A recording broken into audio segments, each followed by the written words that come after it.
Ertugrul गाजी की 33वीं episode में हम अपने तमाम देखने और सुनने वालों को खुशामदीद कहते हैं। पिछली एपिसोड में हमने देखा टाइटस सलमान शाह के छोटे बेटे को मार कर कहता है मैंने अपने भाई का बदला पूरा कर लिया। उधर हलब में अर्तुगरुल शहजादे नमान से मिलने के लिए महल जा रहा होता है कि आया जान रास्ते में उसे मिल जाती है और अपने साथ महल के अंदर एक कमरे में ले जाती है और फिर शहजादा नमान उस कमरे में दाखिल होता है जहां अर्तुगरुल पहले से मौजूद होता है। अर्तुगरुल शहजादा नमान को कहता है मुझे मालूम हुआ है कि हलीमा और अल अजीज की। और फिर अर्तुगरुल शहजादा नमान को समझाने की कोशिश करता है कि आपको सलीबियों के बुने हुए जाल में फंसाया जा रहा है और आपके बच्चों को इसमें इस्तेमाल किया जा रहा है। इस बात पर शहजादा नमान बरहम हो जाता है और अर्तुगरुल से कहता है कि मेरी और मेरी बेटी की जान छोड़ दे और जल्द अज जल्द महल से निकल जाए वरना वो अपने हाथों से अल अजीज के हवाले कर देगा। उधर टाइटस अपने सिपाहियों के साथ सलमान शाह को मारने की मंसूबाबंदी कर रहा होता है और कहता है कि मैं जिस वक्त तुम लोगों को इशारा करूं उसी वक्त सलमान शाह के खेमे पर हमला कर देना। और फिर सलमान शाह का छोटा बेटा दंदान उसको होश आ जाता है और वो हिम्मत करके करीब के इस्तांबुल में आग लगा देता है और वहां टाइटस मौका देखकर अपने सिपाहियों को सलमान शाह के खेमे पर हमला करने के लिए कहता है। अब आगे टाइटस के सिपाही खेमे के पास पहुंचते ही हैं कि कबीले में शोरगुल मच जाता है कि इस्तांबुल में आग लग गई है। जब सलमान शाह को आग का पता चलता है तो वो कहता है रहमान ध्यान से कहीं ये कोई साजिश ना हो। उधर टाइटस और उसके सिपाही वापस अपने खेमे में आ जाते हैं और टाइटस अपने सिपाहियों को कहता है कि जल्दी से अपना लिबास तब्दील कर लो और आग बुझाने वालों में शामिल हो जाओ। याद रहे किसी को भी इसकी भनक नहीं लगनी चाहिए। इतने में आयमा खानम अपने बेटे दंदान के खेमे में दाखिल होती है और देखती है कि बेटा अंदर नहीं है। वो जल्दी से सलमान शाह को बताती है जिस पर सलमान शाह रहमान को बुलाकर पूछता है कि दंदान किधर गया। और फिर रहमान बताता है कि मेरे आका वो रात को चहलकदमी करने बाहर निकला था। मैंने बहुत रोका मगर उसने मेरी एक ना सुनी। इसी लम्हे शहाबुद्दीन दंदान को अपने कंधे पर उठाकर दाखिल होता है। उसकी ये हालत देखकर सब रोना शुरू कर देते हैं और फिर जल्दी से उसका इलाज शुरू कर दिया जाता है। शहाबुद्दीन सलमान शाह को बताता है कि दंदान जलने वाले इस्तांबुल के बाहर से मिला है। हो सकता है आग उसी ने लगाई हो। शायद उसने कोई बड़ा खतरा देखा हो और कबीले वालों को खबरदार करने के लिए ऐसा किया हो।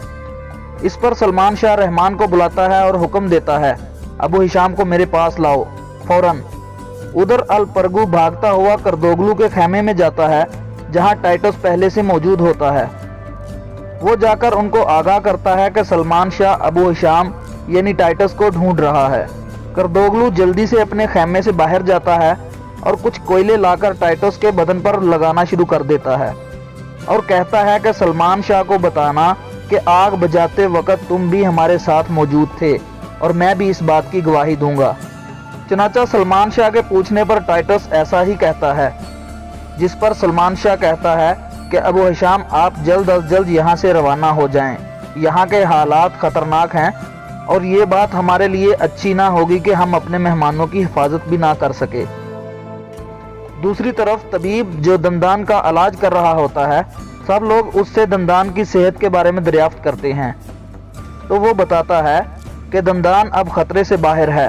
उसके पेट पर जो तलवार का जख्म है वो भी जल्दी भर जाएगा मगर अंदेशा है कि जो उसके सर पर चोट आई है उसकी वजह से वो अपना जहनी तवाज़ुन न खो बैठे। ये सुनकर सबके होश उड़ जाते हैं। उधर हलब में अर्तुगरुल अपने साथियों के पास पहुंच जाता है और कहता है चलो भाई महल में चलते हैं। जिस पर गंदोगदू उसको साफ मना कर देता है कि मैं खुद जाऊंगा। दूसरी जानब टाइटस काई कबीले से रवाना होने से पहले करदोगलू से मिलने के लिए उसके खेमे में आता है और कहता है कि मैं हार नहीं मानूंगा, फिर लौटकर आऊंगा एक नए मंसूबे के साथ। दंदान सब हकीकत जान चुका है, उसको मारना होगा। करदोगलू टाइटस से पूछता है कि अगर अल अजीज ने हमला कर दिया तो उसकी फौज को कैसे रोकेंगे। जिस पर टाइटस कहता है कि वो अपनी फौज मेरी कमांड में देगा शायद, और फिर वहां से रवाना हो जाता है। उधर आइकस और हमजा भी कबीले पहुंच जाते हैं। दामिर भाई आइकस को देखकर बहुत खुश होते हैं और उसको अपने गले से लगा लेते हैं। फिर आइकस उनको बताती है कि हमने सलीबियों का किला भी देख लिया जहां दुर्गत कैद है।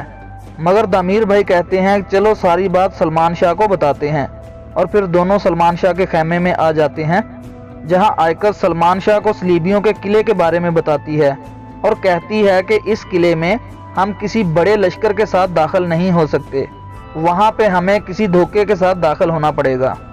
सलमान शाह कहता है अगर दुर्गत जिंदा है तो उसको वापस लाना हम सब पर लाजम है, और इस पर सब हाँ में सर हिला देते हैं।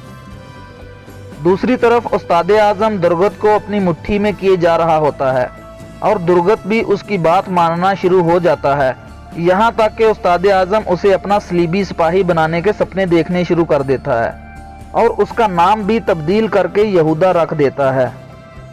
उधर हलब में अर्तुगरुल एक बार फिर उस कुनीज को ढूंढ लेता है जिसकी ड्यूटी लैला सुल्तान के कमरे में होती है, और वो उसे कहता है कि मेरा एक पैगाम हलीमा सुल्तान तक पहुंचाना है। उसको कहना कि अर्तुगरुल आपसे मिलना चाहता है और किसी तरह एक बार दरवेश की बैठक तक पहुंच जाए। जिस पर कनीज कहती है कि मैं आपका पैगाम हलीमा सुल्तान तक पहुंचा दूंगी, फिर वो आए या ना आए ये उसकी मर्जी है। और उधर महल के अंदर हलीमा अपने भाई योगत को सुला रही होती है, मगर वो अचानक से जाग जाता है और हलीमा से कहता है आपने ये क्या किया बाजी? अर्तुगरुल भाई ने आपके लिए कितनी मुश्किलें उठाई। उधर दुर्गत भाई कितनी मुसीबतें झेल रहा है मगर उनकी बात नहीं मान रहा, मुझे क्यों आज़ाद करवा लिया?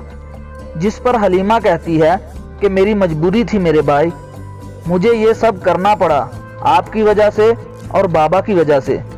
और फिर योगत कहता है कि काश ऐसा ना होता, वो लोग मुझे दुर्गत भाई के साथ ही मार देते तो अच्छा था।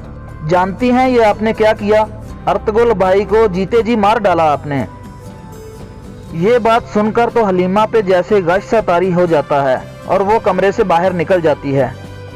सामने से उसे कारा तोइगर आता हुआ दिखाई देता है जो अल अजीज से मिलने आया होता है। जब सुल्तान अल अजीज को खबर मिलती है तो वो नासिर से पूछता है कि कारा तोइगर क्यों आया है नासिर? जिसके जवाब में नासिर कहता है कि सुल्तान अलाउद्दीन को आपकी शादी का इल्म हो गया होगा, सोचा होगा शादी में रुकावट डालने के लिए ये सबसे बेहतर बकरा है। बहुत एहतियात की ज़रूरत है मेरे आका, कोई गड़बड़ नहीं होनी चाहिए। मेरा तो मशवरा है कि जिस कदर जल्दी हो सके सादगी के साथ निकाह पढ़वा लें। और फिर इसी दौरान एक सिपाही सुल्तान अल अजीज को आकर कहता है कि काई कबीले से एलजी आया है, और इसके साथ ही एपिसोड अपने इख्तिताम को पहुंच जाती है। तो व्यूअर्स, ये थी आज की एपिसोड। आपको आज की एपिसोड कैसी लगी कमेंट सेक्शन में अपनी कीमती राय का इजहार जरूर कीजिएगा, और वीडियो पसंद आने की सूरत में वीडियो को लाइक करने के साथ साथ व्हाट्सएप, फेसबुक, ट्विटर वगैरह पर अपने दोस्तों के साथ शेयर करना मत भूलिए, और अगर हमारे चैनल पर नए हैं तो सब्सक्राइब करके बेल आइकन जरूर दबा दीजिए। तो फ्रेंड्स, अगली वीडियो तक के लिए इजाजत चाहेंगे। अपना ख्याल रखिएगा। अल्लाह निगहबान।